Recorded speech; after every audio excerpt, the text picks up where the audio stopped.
വാണിജ്യ ആവശ്യത്തിനുള്ള പാചകവാതക വില കുത്തനെ ഉയർത്തിയതിൽ പ്രതിഷേധിച്ച് ഇന്ന് സംസ്ഥാനത്തെ ഹോട്ടലുകളും റെസ്റ്റോറന്റുകളും ബേക്കറികളൊക്കെ അടച്ചിടും. കേരള ഹോട്ടൽ ആൻഡ് റെസ്റ്റോറന്റ് അസോസിയേഷന്റെ ആഹ്വാനപ്രകാരമാണ് 24 മണിക്കൂർ സമരം. ഓൺലൈൻ ഭക്ഷണ വിതരണവും ഉണ്ടായിരിക്കില്ല. വിലവർധന പിൻവലിക്കണമെന്നാവശ്യപ്പെട്ട് പെട്രോളിയം കമ്പനികളുടെ ഓഫീസ് മുന്നിലേക്കും കേന്ദ്ര സർക്കാർ സ്ഥാപനങ്ങളിലേക്കുമൊക്കെ ഹോട്ടലുടമകളും തൊഴിലാളികളും ഇന്ന് മാർച്ച് നടത്തും. ധർണയും നടത്താനാണ് തീരുമാനം. വിശദാംശങ്ങളുമായി കൊച്ചിയിൽ നിന്നും കിരണാണ് ചേരുന്നത്. കിരൺ, വലിയ രീതിയിലുള്ള ഒരു പ്രതിഷേധം നടത്താനാണ് ഹോട്ടലുടമകളുടെയും അതുപോലെ തന്നെ ബേക്കറി മേഖലകളിലടക്കമുള്ള, പ്രത്യേകിച്ച് ഓൺലൈൻ മേഖലകളിലടക്കം പ്രതിഷേധത്തിലേക്ക് കടക്കുമ്പോൾ എത്രത്തോളം ഒരു പ്രതിസന്ധി ഉണ്ടാകും?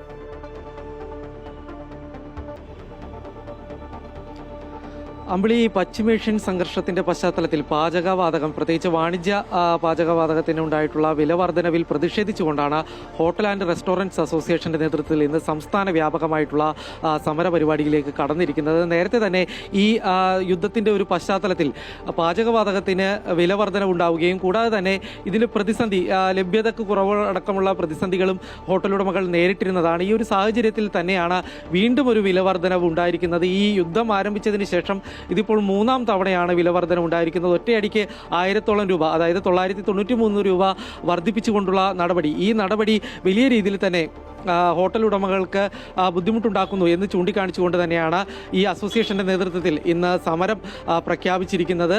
ഈ മാർച്ച് മാസത്തിലും ഏപ്രിൽ മാസത്തിലും വിലവർധനവ് ഉണ്ടായിരുന്നു. പിന്നാലെ ഈ കഴിഞ്ഞ ദിവസത്തിലുണ്ടായിരുന്ന ഈ ഒരു വിലവർധനവ്, ഈ ഗ്യാസിന്റെ ലഭ്യത കുറവ്, അതിനോടൊപ്പം തന്നെ ഈ ഒരു വിലവർധനവ് കൂടി ഉണ്ടായ ഒരു സാഹചര്യത്തിൽ ഉപഭോക്താക്കളിൽ നിന്ന് വലിയ പണം ഈടാക്കേണ്ടതായിട്ട് വരും. ഹോട്ടലിൽ നിന്നുള്ള ഭക്ഷണത്തിന് വലിയ പണം ഈടാക്കേണ്ടതായിട്ട് വരും എന്നുള്ളൊരു കാര്യം തന്നെയാണ് പ്രധാനമായിട്ടും ഹോട്ടൽ ഉടമകൾ ചൂണ്ടിക്കാണിക്കുന്നത്.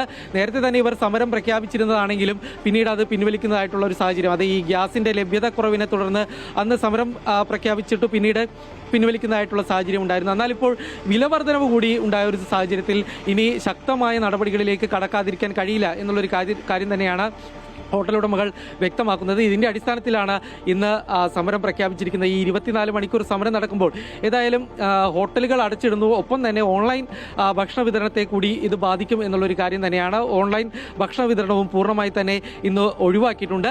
ഏതായാലും ഹോട്ടൽ ആൻഡ് റെസ്റ്റോറൻറ്റ് അസോസിയേഷൻ്റെ നേതൃത്വത്തിൽ സംസ്ഥാന വ്യാപകമായിട്ട് പെട്രോളിയം കമ്പനികളുടെ ഓഫീസുകളിലേക്ക് കൂടി ഇന്ന് മാർച്ച് നടത്തുന്നുണ്ട്. എറണാകുളത്ത് BPCLന്റെ IOCLന്റെ ഓഫീസുകളിലേക്ക് കൂടി ഏതായാലും തൊഴിലാളി സംഘടനകളുടെ നേതൃത്വത്തിൽ മാർച്ച് നടക്കുന്നുണ്ട്. അമ്പിളി.